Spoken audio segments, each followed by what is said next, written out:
Estás despierto a las 3 de la mañana.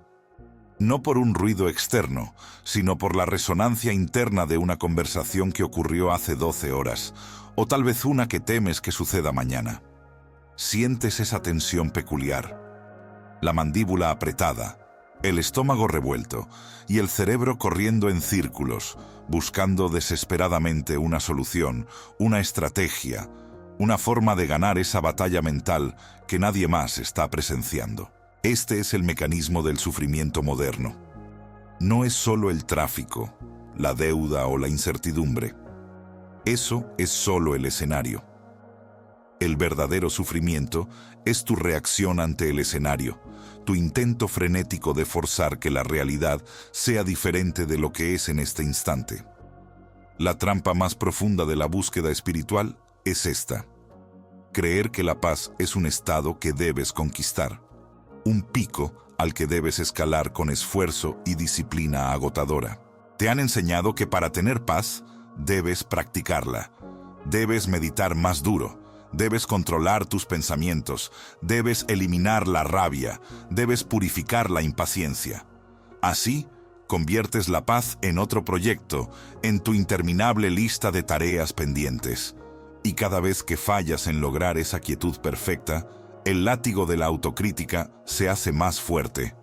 Te dices: no soy lo suficientemente disciplinado, no soy lo suficientemente bueno, mi mente es demasiado ruidosa para la iluminación. Déjame decirte una verdad fundamental que las antiguas filosofías comprendieron con una claridad brutal. La paz no se practica, la paz se reconoce. Es la diferencia entre intentar limpiar el barro de un río con una cucharilla y simplemente dejar que el río fluya. La mente, en su estado actual de agitación, es como un vaso de agua turbia.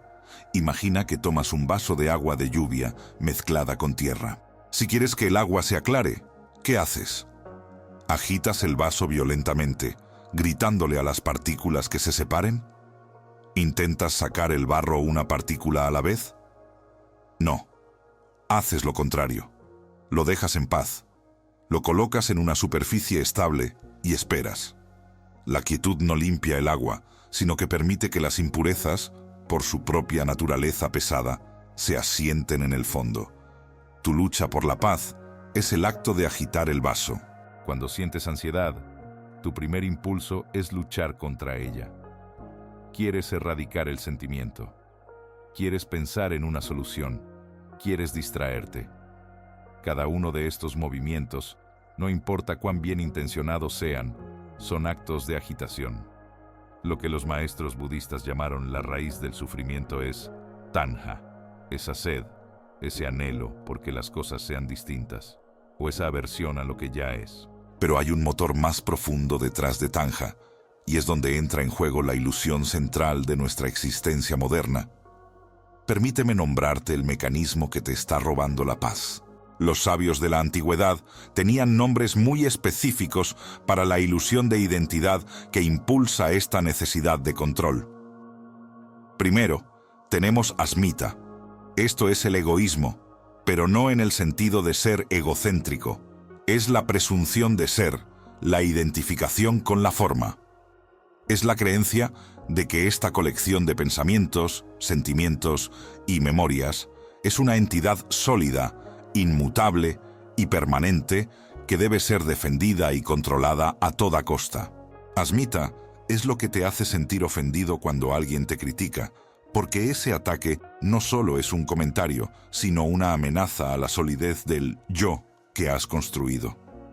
Pero el verdadero arquitecto de la agitación es un concepto más sutil y activo: ahamkara. Ahamkara se traduce a menudo como el hacedor del yo, o simplemente el ego. No es solo la creencia en el yo, asmita, es la función activa que está constantemente intentando hacer, organizar y controlar. Es el CEO interno, el capataz que nunca duerme. Cuando estás despierto a las 3 de la mañana repasando un error, es Ahamkara quien está al mando, convencido de que si piensa lo suficiente sobre el problema, lo castiga lo suficiente o lo analiza desde 100 ángulos diferentes, Finalmente, podrá resolver el malestar y garantizar la supervivencia de la entidad yo. La paz te elude porque estás intentando que Ahamkara sea el pacificador. Y eso es una contradicción en los términos. Ahamkara es, por definición, el motor de la acción, la diferenciación y la lucha. Su existencia depende de que haya algo que arreglar, algo que mejorar o alguien a quien superar. Si la mente estuviera en perfecta quietud, Ahamkara se quedaría sin trabajo y, por lo tanto, se disolvería. Es por eso que cuando te sientas a meditar, la mente se vuelve 10 veces más ruidosa. No es que tu mente sea particularmente difícil, es que por primera vez, Ahamkara se da cuenta de que estás intentando ponerle un bozal. Y lucha. Lucha con recuerdos, con planes, con listas de compra, con fantasías. Lucha con cualquier cosa que te impida reconocer el hecho simple y terrible para el ego, que no tiene que haber un hacedor. El entendimiento más liberador que el budismo ofrece es el concepto de anatta, la no sustancialidad del yo. Anatta no significa que no existes. Significa que la persona que crees ser, el crítico, el triunfador, el fracasado, el que necesita paz, no existe como una entidad fija, separada y eterna. Eres un proceso, un flujo constante de experiencias, percepciones y sensaciones, un río. Cuando entiendes que no hay un yo sólido, anatta, el capataz interno, Ahamkara, pierde su autoridad. Si no hay un barco fijo, ¿quién es el capitán? Volvamos a la metáfora del agua turbia. La tierra en el vaso son las emociones intensas, los pensamientos intrusivos, los miedos. El agua clara debajo es tu verdadera naturaleza, lo que los budistas llaman la mente búdica. La paz ya está ahí, no tienes que crearla. Está oculta por la lucha.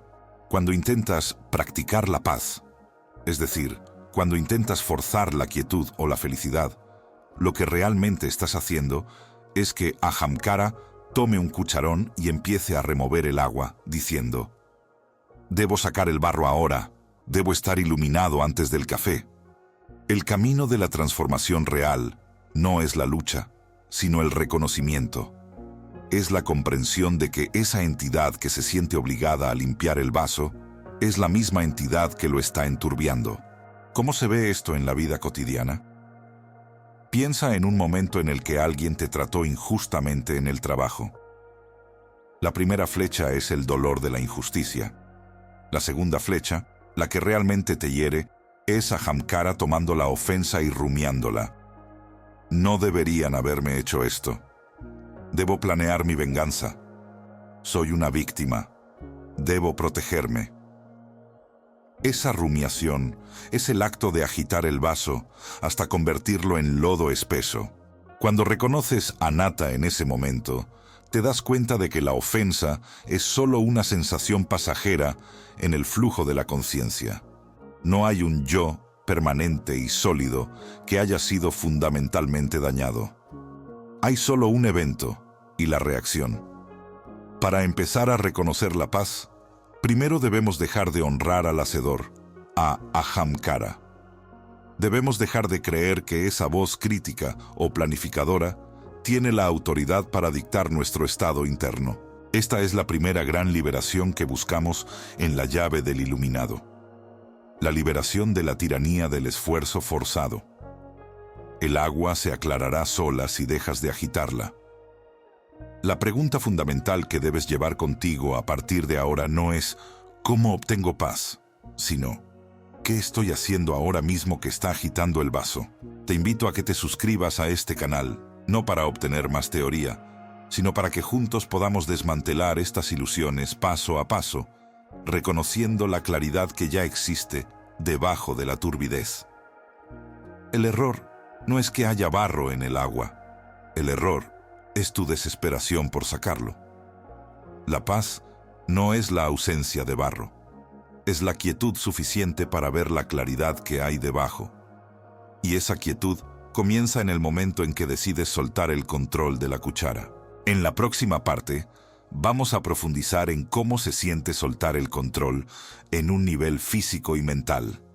Y te daré una herramienta práctica para que la próxima vez que te encuentres despierto a las 3 de la mañana, sepas exactamente cómo retirarte del acto de agitación. La llave está en tu mano, solo tienes que reconocerla. La clave para que el agua turbia se aclare no es la fuerza, ni la estrategia, ni la búsqueda de un nuevo filtro. Es la renuncia a la identidad del agitador. Hemos hablado de soltar la cuchara, pero soltar el objeto es solo el primer nivel. El verdadero desafío está en desactivar al yo que siente la necesidad de sostenerla.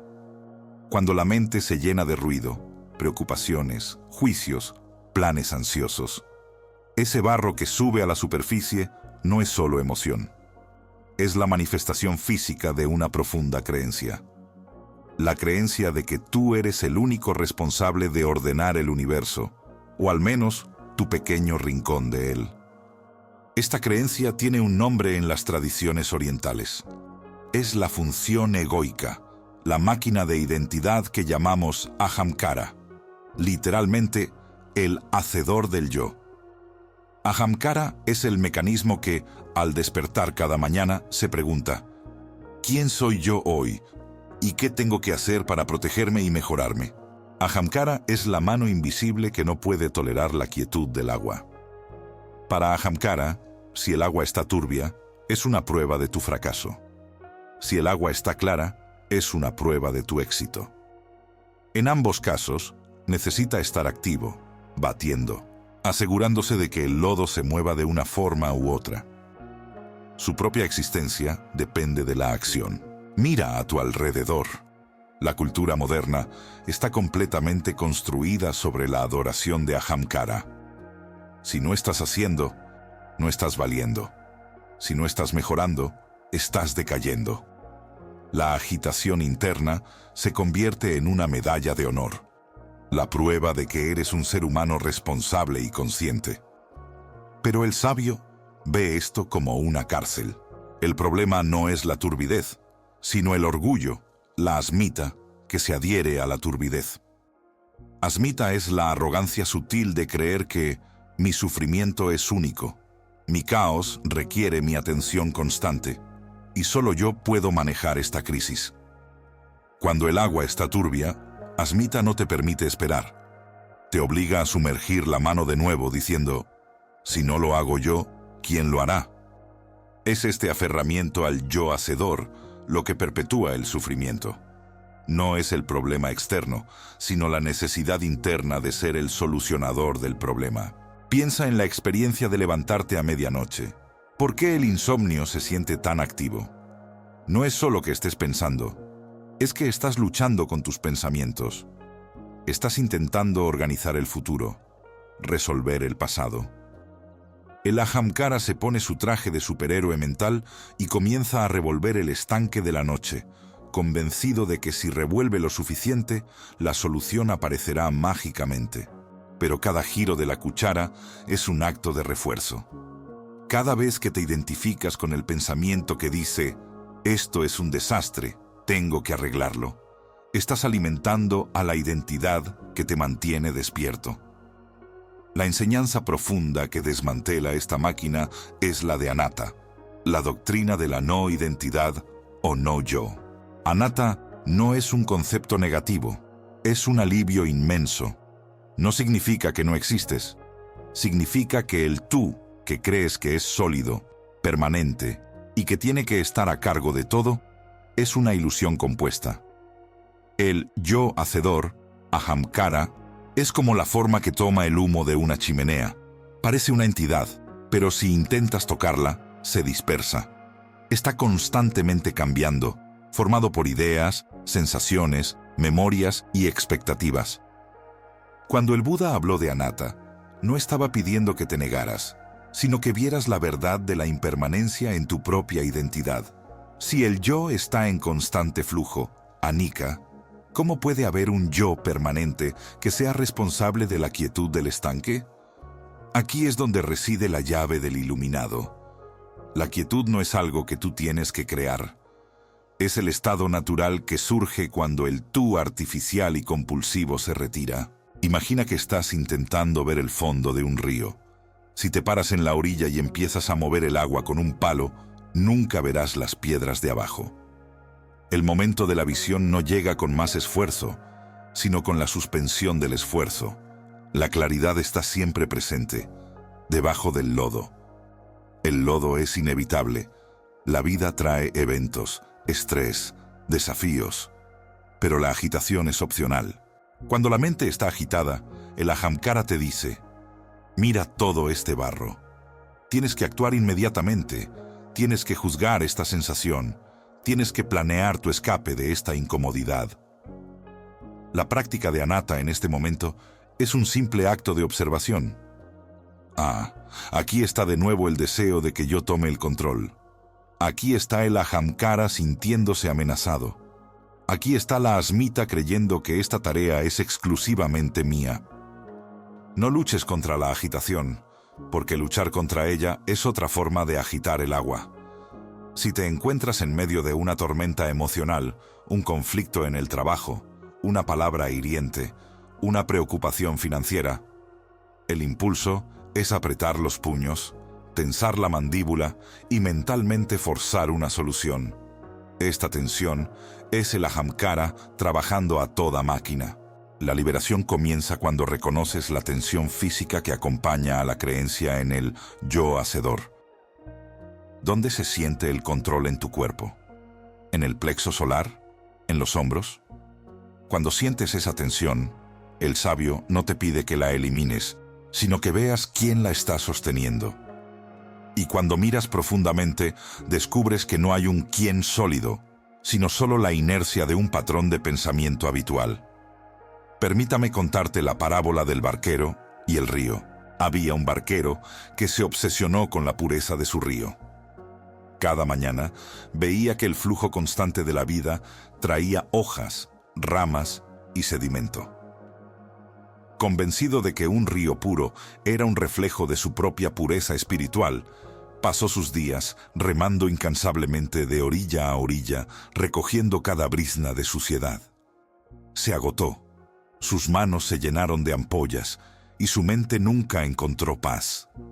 Un día, un maestro le preguntó: «Barquero, ¿tu río está más limpio por tu esfuerzo?» El barquero exhausto respondió: «He trabajado sin descanso, pero la suciedad nunca cesa. El río me está venciendo». El maestro sonrió y le dijo: «El río no necesita que lo limpies. El río se limpia a sí mismo. Tu trabajo no ha sido limpiar el río. Tu trabajo ha sido impedir que el río haga su trabajo natural, añadiendo la agitación de tu propia frustración al flujo». El barquero, atónito, soltó el remo y se dejó llevar por la corriente. Por primera vez, sintió el movimiento natural del agua. Al cabo de unas horas, sin que él hiciera nada, la mayor parte del sedimento se había asentado. El río, abandonado a su propia sabiduría, había encontrado la claridad. Esta es la verdad de anatta. Tu mente, tu cuerpo, tu vida, tienen una sabiduría inherente para asentarse. No necesitas ser el barquero agotado que lucha contra el flujo. Tu única tarea, la más difícil, es retirar la mano del ahamkara, el yo hacedor, y permitir que el asentamiento ocurra por sí mismo. Esto requiere una valentía radical, porque cuando dejas de revolver, hay un momento de terror. La identidad del agitador grita: «Si me detengo, todo se derrumbará». Es en ese grito donde debes reconocer a Asmita, el orgullo del ego que se resiste a la propia liberación. La meditación no es un acto de control mental. Es un acto de rendición al estado natural de las cosas. Es sentarse junto al estanque, sabiendo que el barro subirá y bajará, y que tú no eres ni el barro ni el estanque, sino la conciencia que observa ambos. El próximo paso no es teórico, es visceral. Es aprender a sentir la diferencia entre la necesidad de actuar impuesta por ahamkara y el profundo silencio que emerge cuando el no-yo, anatta, toma el asiento de observación. En la próxima parte, vamos a movernos del entendimiento a la aplicación. Te daré el ritual de 3 pasos para que, En el momento exacto en que sientas la mano de Ahamkara buscando la cuchara, sepas cómo retirarla. Esta práctica te permitirá pasar de la reacción a la elección consciente y transformar el momento de turbidez en el momento de mayor claridad. Si estas palabras resuenan contigo y sientes que la verdad que revelan puede beneficiar a otros, considera compartir este conocimiento. El camino de la sabiduría es más fuerte cuando se recorre en comunidad. Si la llave del iluminado te parece valiosa, ayúdame a esparcir esta calma. Pero volvamos al agua. Volvamos a la turbidez que llevas dentro. Esa sensación visceral de que la vida te está sucediendo en lugar de que la estás experimentando. Cuando el dolor o la incertidumbre llegan, no solo sentimos la primera flecha, el evento externo, la pérdida, el rechazo, sino que inmediatamente tomamos una cuchara y comenzamos a remover el sedimento en el fondo de nuestro propio recipiente mental. Usted ha visto esa agua. Es la mente agitada que se revuelve sin cesar después de una ofensa trivial, o la ansiedad que no puede distinguir entre un recuerdo y una amenaza real. Queremos ver la verdad, pero nuestra visión está completamente obstruida por partículas de miedo y juicio. El agua es, por naturaleza, transparente, pero cuando está turbia, no es el agua la que ha cambiado su esencia, sino solo la condición de su contenido. La pregunta que la mayoría de las personas nunca se hace es: ¿quién sostiene la cuchara? ¿Qué mecanismo interno está tan obsesionado con revolver el lodo que prefiere la ceguera al sosiego? Aquí es donde la sabiduría antigua nos entrega una herramienta de discernimiento brutalmente honesta: la distinción entre la conciencia pura y el ahamkara. Ahamkara es una palabra sánscrita que se traduce a menudo como el hacedor del yo o el constructor del ego. No es el ego freudiano que se pavonea o se jacta. Es la función mental que, en cada momento, reclama la propiedad de la experiencia. Es el software que, al percibir una sensación, inmediatamente susurra: yo siento esto, yo estoy en peligro, yo necesito aquello. El ahamkara es la cuchara. Es el mecanismo que toma un evento neutro, una crítica, una demora, un cambio de planes, y lo convierte en un ataque personal. Al reclamar la propiedad de la experiencia, el ahamkara garantiza que la identificación sea total y el sufrimiento sea máximo. Imagínelo como un pequeño y diligente notario dentro de su cráneo. Cada pensamiento que pasa, cada emoción, el notario salta y pone un sello. Propiedad de... Y cuando el pensamiento es de vergüenza o fracaso, ese sello lo convierte en su vergüenza y su fracaso. Es por eso que, cuando el agua de la mente se vuelve turbia, sentimos que es nuestra turbidez esencial y no simplemente una condición temporal del contenido.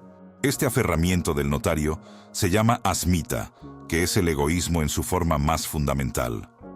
La identificación profunda y continua con el constructo yo. Asmita es la creencia inquebrantable de que el lodo en el agua es la verdadera naturaleza del agua. ¿Cómo se manifiesta esto en su vida diaria? Piénselo. Está esperando una respuesta importante por correo electrónico. El correo no llega. La primera flecha es la simple ausencia del correo. Pero casi inmediatamente, el ahamkara toma la cuchara. No ha llegado porque soy un fracaso. No ha llegado porque no soy lo suficientemente importante. Esto me está pasando a mí. La turbidez no es causada por la ausencia del correo, sino por el incesante trabajo de la ahamkara y la adhesión de asmita a esas narrativas. El camino de la transformación, el camino que lleva a la calma estoica y a la liberación budista, comienza con el simple acto de retirar la cuchara. La sabiduría de la nata, la doctrina de la no identidad o no yo, es la herramienta más poderosa para lograr esto. Anatta no niega la existencia de su personalidad, su historia o sus funciones mentales. Lo que niega es la existencia de un núcleo fijo, permanente y central, que es el dueño inmutable de toda esa experiencia. Si no hay un dueño fijo, ¿quién puede ser atacado? Si la experiencia es fluida, cambiante, compuesta de partes, como lo enseñan los skandhas, ¿a qué puede el dolor adherirse de forma permanente? Cuando usted comprende anatta en un nivel visceral, se da cuenta de que el ahamkara ha estado trabajando en vano. El notario ha estado sellando documentos falsos. No hay un yo permanente que pueda ser herido de forma irreparable. Solo hay procesos mentales, sensaciones, percepciones y formaciones volitivas que están constantemente surgiendo y desapareciendo. Volvamos a la metáfora del agua turba, pero ahora con la luz de anatta. Un viajero, sediento y exhausto, llegó a un arroyo de montaña. El agua parecía clara en la superficie, pero al intentar recogerla con sus manos, el movimiento agitó el lecho del arroyo, levantando cieno y hojas. El agua se volvió inmediatamente marrón e imposible de beber. Frustrado, el viajero se sentó a la orilla y comenzó a quejarse. ¡Qué arroyo tan cruel! ¡Qué agua tan sucia y engañosa! Y en su impaciencia, cada pocos minutos, intentaba de nuevo, metiendo la mano para ver si el agua ya estaba limpia, solo para agitarla aún más. Su acción, impulsada por la creencia de que él debía hacer que el agua se limpiara, garantizaba que se mantuviera turbia. Un anciano sabio que pasaba lo observó. El sabio no dijo nada sobre la pureza del agua. Solo preguntó al viajero: ¿qué harías si este arroyo fuera tu propia mente? El viajero, irritado, respondió: intentaría limpiarla, por supuesto. Eliminaría el lodo. El sabio sonrió. Esa es la naturaleza del ahamkara. Cree que para resolver la turbidez debe luchar contra el lodo. Pero el ahamkara es, en sí mismo, la acción de agitar. Si quieres agua clara, tu única tarea es una: la no acción. Retira la mano. Deja el agua sola. La lección es profunda y contraintuitiva. Cuando el dolor o la ansiedad llegan, nuestra respuesta instintiva, impulsada por el ahamkara y el asmita, es intervenir activamente, analizar, culpar, planificar la venganza, buscar distracciones frenéticas. Creemos que debemos hacer algo con ese sentimiento, pero ese algo es la cuchara. El despertar a anatta no es una búsqueda esotérica, es una estrategia de supervivencia mental. Es el reconocimiento práctico de que, si no hay un yo permanente al que la turbidez pueda adherirse, la turbidez no tiene cimiento. No necesita luchar contra el lodo, solo necesita dejar de removerlo. La mente, por su naturaleza, tiende al equilibrio. Si usted retira la cuchara del ahamkara, las partículas de juicio, miedo y apego que nublan su visión, los sedimentos de la experiencia, comenzarán a hundirse por su propio peso. No hay necesidad de forzar la claridad. La claridad es el estado natural del agua no perturbada. Esta es la diferencia crucial que usted debe internalizar hoy. El sufrimiento no es el evento.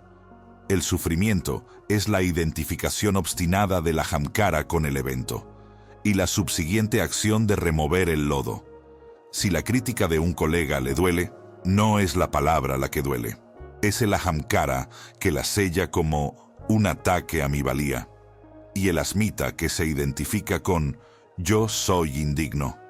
Cuando usted ve esta mecánica sin piedad, el poder de la ofensa se disuelve. La práctica de la no identidad no es indiferencia, es ecuanimidad. Es la capacidad de observar el movimiento del agua, el flujo de pensamientos y emociones, sin saltar a la conclusión de que usted es ese movimiento. Es la liberación que se produce al darse cuenta de que la mano que revuelve es opcional. Al comprender anatta, el pilar del sufrimiento, el ego que intenta controlar lo incontrolable, se debilita. Y cuando ese pilar se debilita, la turbidez emocional ya no tiene la misma capacidad para mantenerlo prisionero. Usted puede sentir la emoción, puede registrar el pensamiento, Pero la urgencia de reaccionar a él, de tomar la cuchara y revolver más lodo, desaparece. El camino es duro, porque el ahamkara es la parte de la mente que más se resiste a ser observada, pues teme la aniquilación. Cuando usted comienza a ver que no es el notario, sino la habitación donde el notario trabaja, el notario se pone frenético. Pero su papel no es luchar contra el notario, sino simplemente observarlo mientras se agita. Así, la transformación comienza con la observación paciente de la ahamkara en acción, especialmente en los momentos de mayor turbulencia. En lugar de preguntar, ¿por qué me pasa esto a mí?, debe comenzar a preguntar, ¿qué parte de mi mente está reclamando la propiedad de este sufrimiento? Y al nombrar a ese hacedor del yo, le quita su poder de agitación. Si usted ha llegado hasta aquí, es porque está listo para enfrentar la cuchara en su propia mano. Está listo para dejar de luchar contra el lodo y, en su lugar, permitir que la naturaleza haga su trabajo. La calma no es algo que se fabrica, es algo que se revela cuando cesa la resistencia. Ahora, necesitamos una práctica para hacer que este discernimiento filosófico sea una realidad vivida en su sistema nervioso. Necesitamos un ritual para entrenar a su mente a retirar la cuchara en el instante preciso de la reacción. Esta práctica, que llamaremos la retirada silenciosa, tiene 3 pasos esenciales. 3 pasos que usted puede aplicar ahora mismo, la próxima vez que el teléfono suene con malas noticias, o la próxima vez que el miedo al futuro le impida respirar. No es una meditación de 1 hora. Es una intervención de 10 segundos que cambia la trayectoria de su día. Esta práctica, que llamamos la retirada silenciosa, comienza con el paso más difícil, que es también el más crucial: la pausa radical. Paso 1. La pausa radical. En el instante exacto en que la frustración o el miedo se dispara, usted debe crear un microespacio. No reaccione con la boca, con el cuerpo o con la mente. Usted tiene que retirar la cuchara. Sienta la energía de la reacción en su pecho, en su estómago o en sus manos, pero no actúe. Recuerde, el sufrimiento no es el evento, sino la decisión de participar en la historia que su mente está contando sobre el evento. La pausa es su afirmación de que usted es el testigo, no el actor forzado. Paso 2. Nombrar el hacedor. Mientras se mantiene en esa pausa tensa, observe qué mecanismo se está activando. Los budistas lo llamaron ahamkara, el hacedor del yo, la máquina que crea la identidad a partir de la reacción. Cuando usted siente la ofensa, el ahamkara grita, «Yo he sido ofendido» o «Mi futuro está en peligro». En ese momento, usted debe nombrar el proceso, no juzgarlo. Diga mentalmente, esto es asmita, egoísmo, intentando solidificar esta emoción. O simplemente, esto es la máquina del yo en acción. Al nombrarlo, usted se separa. Usted está viendo la turbidez, no siendo la turbidez. Paso 3. La entrega de anatta. Este es el paso final y el más liberador, basado en el concepto de anatta o no yo. Si esto que siente es la máquina del yo, ahamkara, y si usted ha reconocido que usted no es inherentemente esa máquina, entonces, ¿a quién pertenece la emoción? A nadie. No hay un yo sólido a quien aferrarse, y por lo tanto, no hay un yo que deba cargar con esa ira o ese miedo. La entrega de anatta es la elección consciente de soltar la creencia de que esa emoción le define o le pertenece. Es ver el pensamiento como una nube que pasa, o, usando nuestra metáfora central, es dejar que el tarro de agua turbia repose. Usted ha estado sacudiendo el tarro de agua turbia, su mente, durante demasiado tiempo, esperando que se aclare más rápido.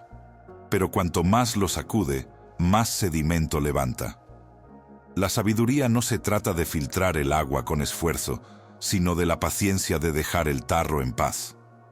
La práctica de la retirada silenciosa es simplemente dejar el tarro. No intente pensar positivamente. No intente sentirse mejor. Solamente espere. Espere a que el sedimento de la reacción, el sedimento de la jamcara, caiga por su propio peso. Cuando el agua se aclare, y siempre lo hará, su respuesta será espontánea, verdadera y desprovista de sufrimiento. Este es el verdadero trabajo de la transformación. No evitar los desafíos, sino cambiar la calidad de su respuesta. Es un entrenamiento continuo que se convierte en un ritual sagrado de autoliberación. Si esta visión resuena con usted, si siente que esta práctica puede ser la llave que necesita, le invito a unirse a esta sanga de buscadores, a lo que llamamos la llave del iluminado. Suscríbase para que podamos seguir compartiendo estas herramientas. Lo que hemos compartido no es teoría para ser admirada, sino una habilidad para ser practicada hoy, no mañana, no cuando la vida sea más fácil, sino la próxima vez que sienta la tensión de la primera flecha. Experimente hoy. La paz no es la ausencia de conflicto, sino la elección de la respuesta adecuada en medio de él. Usted es capaz de esa elección. Atrévase a dejar reposar el agua.